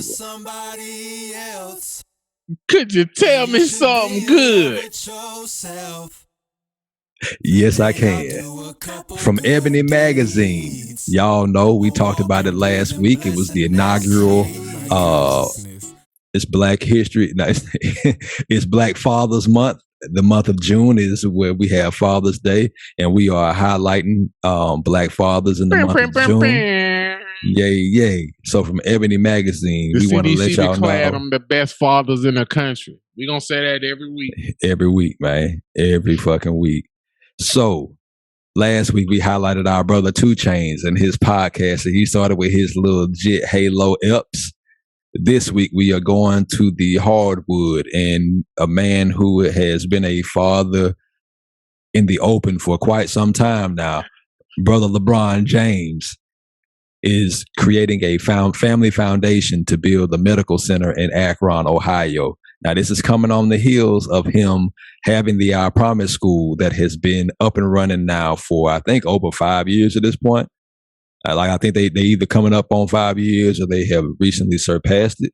And on the heels of that, he is building a medical center in Akron next to the I Promise School. So NBA superstar LeBron James announced he's opening a medical facility in his hometown of Akron, Ohio. CBS News reports on Tuesday, LeBron James Family Foundation shared plans to launch an I Promise Health Quarters, a multi-million-dollar complex that will offer a variety of services for the students of the I Promise School and for the local community. Quote, "It takes a village to help raise a kid, make a true difference. Love my kids and their families," close quote, James said in a tweet about the announcement. Set to open in 2023, the facility will offer medical, dental, optometry, and mental health supports, as well as on-site pharmacy and lab services, close quote, and will be within walking distance from the I Promise School and across from House 330, a hub that helps with job training and financial literacy. The medical center will partner with local health providers, PEGS Foundation, Access Point, and Coleman Health Services. The foundation took to Instagram to note the tremendous need for healthcare services in the community and its vision for building state-of-the-art medical facility. Quote, "When our families expressed a need for more healthcare services, we went to work," close quote, the post read. Quote, "Today we've come together with 3 organizations, Access Point, Coleman Services, and PEGS Foundation, to create I Promise Health Quarters to offer a variety of services all under one roof," close quote. Michelle Campbell, executive director of the foundation, said in a statement that, quote, "Work continues to expand in ways we never dreamed of," close quote.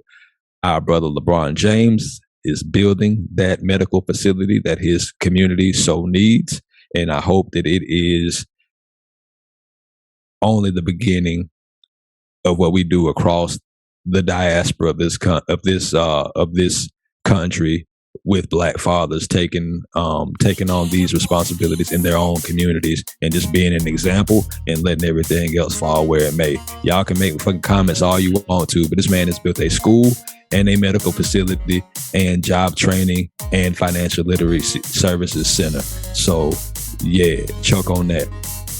And I want y'all to also hold on to the fact that this young man, who is just now eclipsing being in the NBA longer than he had been alive before he joined the NBA. This young man, who was drafted in 2003 when they were investigating him for having gotten the Escalade, in less than 20 years, before he has even retired, he has given his community a school and a hospital. I will simply say, get the fuck out this man's way and applaud this man, period. God bless you. Because if you're going to call yourself the king, that is how you treat the people. We in on that note. I ain't got to say nothing else. If you going to call yourself the king, that is how you treat the people.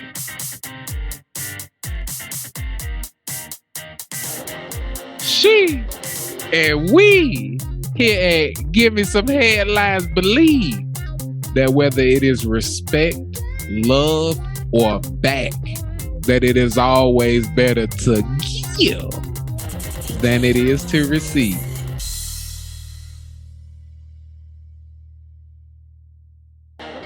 Sheesh.